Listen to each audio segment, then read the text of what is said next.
Esto es, claro, una metáfora, pero una ilustración que no significa que Dios haya muerto, sino que nunca existió. Evidentemente, alguien que está en la imaginación de nuestros ancestros fue un cuento de hadas de hace mucho para explicar las plagas. También para explicar la pérdida de cultivos, enfermedades y desastres, lo que ahora le atribuimos a las bacterias, virus, desórdenes cromosómicos, placas tectónicas. En resumen, la ciencia y la razón han reemplazado la superstición. Y somos el resultado de todo eso. Y con su permiso, me gustaría evitar este debate sin sentido y saltar directo a la conclusión que todo estudiante debe saber. No hay Dios. Lo único que necesito de ustedes es que escriban en el papel que les acabo de dar 3 simples palabras. Dios está muerto. Y debajo su firma. Cuando lleguemos a un consenso unánime, que espero que lo tengamos, me ahorraré el tedioso deber de pasar por antiguos y banales argumentos y ustedes pasarán a la sección del curso en la que los estudiantes siempre reciben las notas más bajas del semestre. Y cuando terminen, por favor pasen los papeles a la derecha.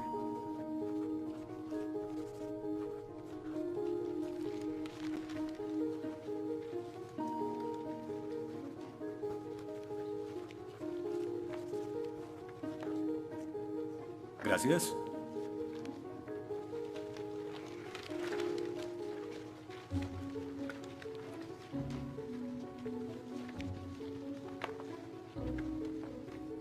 Gracias.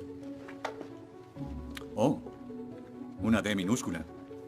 Esto debería tener crédito extra. Gracias. Disculpe, señor... Wheaton. Josh Wheaton.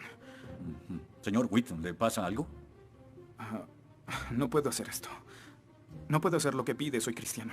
No, no se preocupe, aún puede regresar a su dormitorio, arrodillarse y llorar al lado de su cama si quiere. Lo que haga con su vida es su problema, pero lo que haga aquí en la clase es el mío. Yo no puedo. Muy bien, señor Wheaton. Déjeme explicarle la alternativa.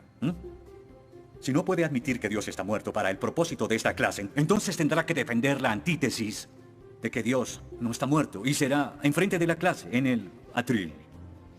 Y si falla, que de hecho lo hará, perderá esta sección que equivale al 30% de la nota final de este curso. ¿Lo acepta? ¿Quién decide si gano o pierdo la discusión? Pues yo lo haré. Es mi clase. Yo dirijo. La evaluación es mi privilegio. Con todo respeto, pero no creo que sea objetivo. ¿Y qué es lo que propone? Bien... ¿y qué tal ellos? Bien, es interesante, pero ¿por qué darles el poder a ellos? Ya los convenció. Lo que debo hacer es desconvencerlos, para que admitan su error.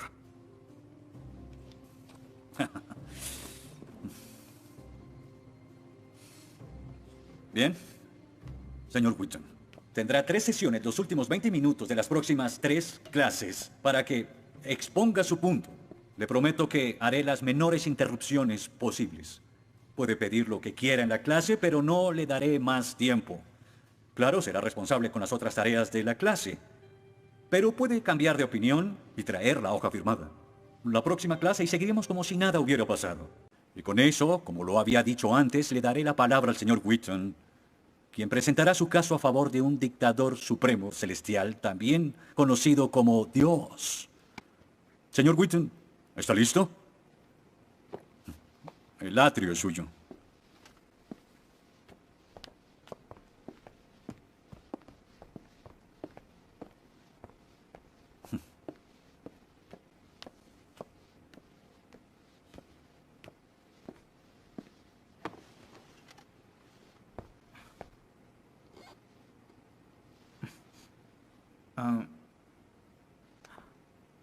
Los ateos dicen que nadie puede probar la existencia de Dios, y tienen razón.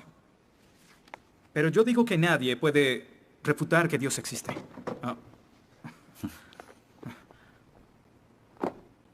Pero la única forma de debatir este asunto es observando la evidencia disponible. Y es lo que vamos a hacer. Pondremos a Dios en un juicio, con el profesor Radisson como fiscal y yo como el abogado defensor, y ustedes como el jurado. La mayoría de cosmólogos están de acuerdo con que el universo empezó hace 13.7 billones de años en un evento conocido como la Gran Explosión. Ahora, analicemos la descripción del físico ganador del premio Nobel Steven Weinberg de cómo habría sido la Gran Explosión y, ya que él es ateo, podemos estar seguros de que no hay ninguna inclinación religiosa en su descripción. Al principio, hubo una explosión y en 3 minutos, 98% de la materia que hay o habrá se produjo. El universo apareció. Por 2500 años, la mayoría de científicos estuvieron de acuerdo con Aristóteles, con la idea de que el universo siempre ha existido sin inicio o final. Pero la Biblia no está de acuerdo. En 1920, el astrónomo belga Georges Lemaitre, teísta, que de hecho... ¿Qué es un teísta? Un teísta es alguien que cree en la existencia de Dios. Dijo que todo el universo saltó a la existencia en un billonésimo de segundo. De la nada, en un inimaginable destello de luz. Así es como esperaría que el universo respondiera si Dios hubiera dado la instrucción en Génesis 1:3 que exista la luz. En otras palabras, el origen del universo apareció como se esperaría después de leer Génesis y por 2500 años. La Biblia tiene razón y la ciencia está equivocada. Todo apunta a un Dios que lo creó, verán. En el mundo real no se ven cosas que se salgan de la nada, pero los ateos quieren hacer una excepción en esta regla. Específicamente en el universo y... Pero en su libro El espejismo de Dios, Richard Dawkins dice que si me dices que Dios creó el universo, entonces tengo el derecho a preguntar quién creó a Dios. La pregunta de Dawkins solo tiene sentido en términos de un Dios que ha sido creado. No tiene sentido en términos de un Dios no creado. ¿Qué es la clase de Dios en el que creen? Incluso dejando a Dios fuera de la ecuación, tengo el derecho de devolverle la pregunta al señor Dawkins y decir, si el universo te creó, ¿quién creó el universo? Ven, tanto teístas como ateos están agobiados por contestar la misma pregunta de cómo iniciaron las cosas. Lo que espero que entiendan de esto es que no hay que cometer suicidio intelectual para creer en un creador tras la creación, y en la medida que descarten a Dios, se verán obligados a encontrar una increíble explicación de cómo las cosas iniciaron. Me imagino que estás satisfecho con tu presentación. Veo que astutamente evadiste el hecho de que Stephen Hawking, el científico más famoso del mundo y no es teísta, recientemente estuvo a favor de un universo autodiseñado. No lo evadí, Simplemente no lo sabías. Bien, veamos lo que el profesor Hawking, profesor lucasiano de física de Cambridge, quien ahora ocupa la silla usada por Sir Isaac Newton, tiene que decir sobre el origen del universo. Y cito, ya que hay una ley como la gravedad, el universo puede y se creará de la nada. Creación espontánea es la razón, hay algo en lugar de nada. Por eso es que el universo existe, nosotros existimos. No es necesario invocar a Dios para tener al universo en movimiento. Final de la cita.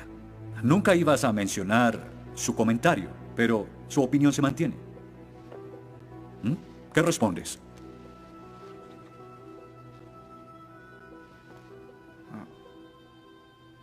No sé. ¿No sabes? Pinché el globo de todo tu argumento con un solo alfiler y... ¿tú no lo sabes? Oh. Señor, me gustaría decirle que tengo la respuesta perfecta, pero no quebranta mi fe. Oh, ok. Así que el más grande cerebro científico de toda la historia dice que Dios no es necesario, pero un estudiante de primer semestre dice, oh, sí lo es. Wow, ¿sabes? Va a ser una decisión muy difícil. Pues estaré pendiente la próxima semana. Se acabó la clase. Gracias a una ley como la gravedad, el universo puede y se creará de la nada. Y para ser honesto, no sabía cómo refutarlo. Después de todo, es cierto que Hawking es un genio. Pero el profesor John Lennox, quien enseña matemáticas y filosofía, ha demostrado que no hay ni uno, ni dos, sino 3 errores de lógica en esa simple frase y se reduce a un razonamiento circular. Hawking básicamente está diciendo que el universo existe porque necesitaba existir, y como el universo necesitaba existir, se creó a sí mismo. Es como si les dijera que la carne enlatada es la mejor que haya existido porque en toda la historia no hay comida que sea mejor. Quizá me vean extraño y les digo que nunca he probado nada más. Y tienen razón, lo estoy ratificando. Pero cuando Hawking afirma que el universo se creó a sí mismo porque así debía ser, y luego dice que tiene una explicación de cómo y por qué fue creado, no reconocemos que está haciendo lo mismo. Pero así es. Continuando con Lennox, sandeces se quedan en sandeces, aunque sean dichas por un famoso científico. Y el público asuma que son declaraciones de la Este es ciencia. el tope de la arrogancia. ¿Me estás diciendo que tú, un estudiante, afirma que Stephen Hawking está mal? ¿No? Lo que digo es que John Lennox, profesor de matemáticas y filosofía, encontró que las razones del profesor Hawking son incorrectas. Y si no soporta mi desacuerdo con Hawking, le sugiero que vaya a la página 5 de su libro, en donde insiste en que la filosofía está muerta. Y si está tan seguro de la infalibilidad de Hawking y la filosofía realmente está muerta, entonces no hay necesidad de esta clase.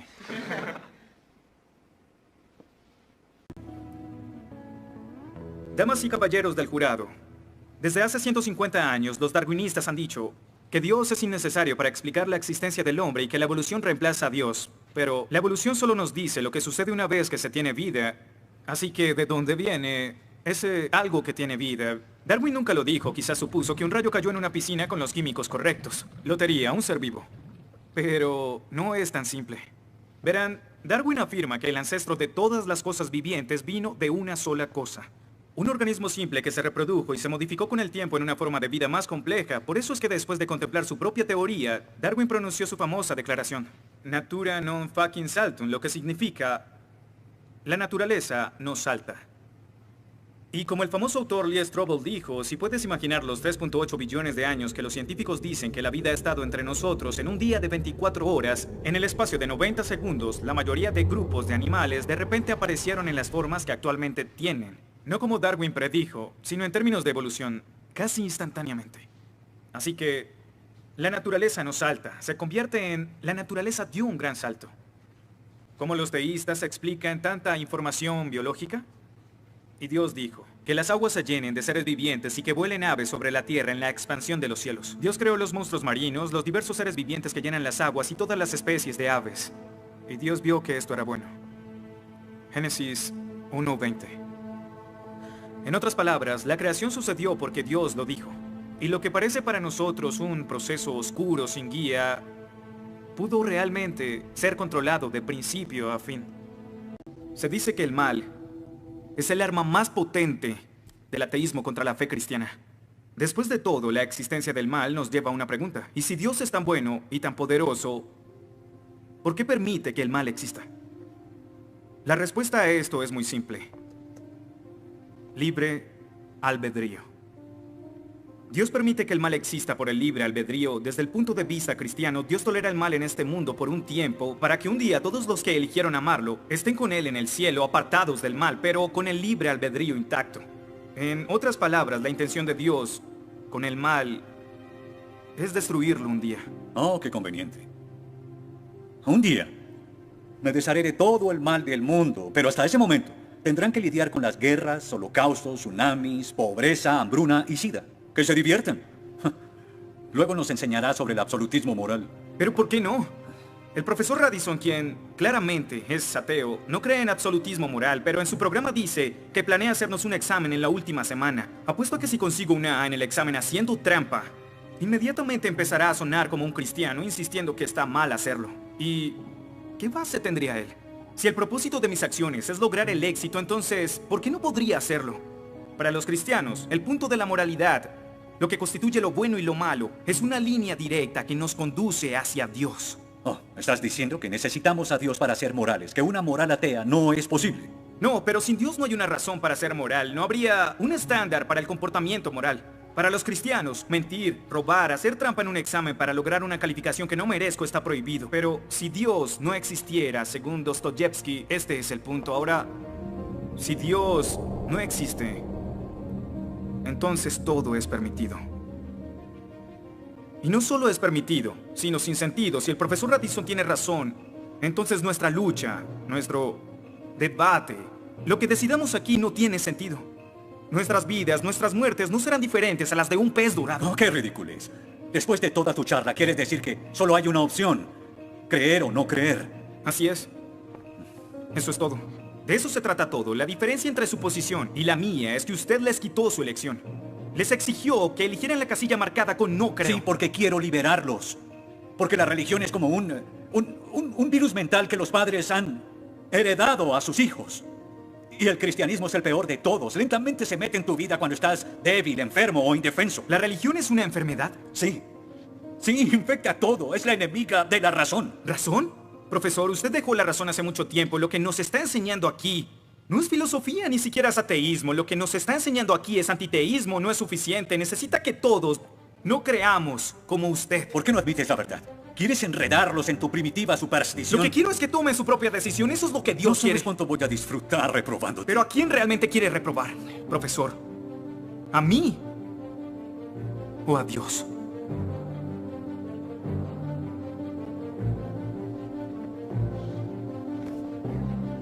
¿Odia a Dios? Ni siquiera es una pregunta. Ok. ¿Por qué odia a Dios? Esto es ridículo. ¿Por qué odia a Dios? Responda la pregunta. ¿Ha visto la ciencia y los argumentos? La ciencia avala su existencia, conoce la verdad. ¿Por qué lo odia? ¿Por qué?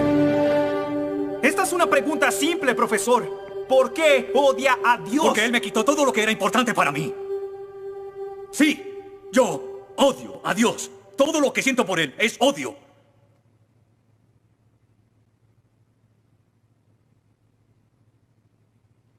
¿Cómo puede odiar a Dios si no existe?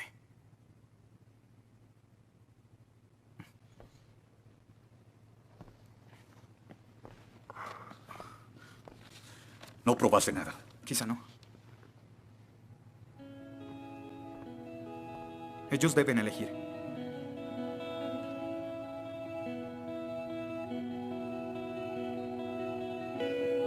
¿Está Dios muerto?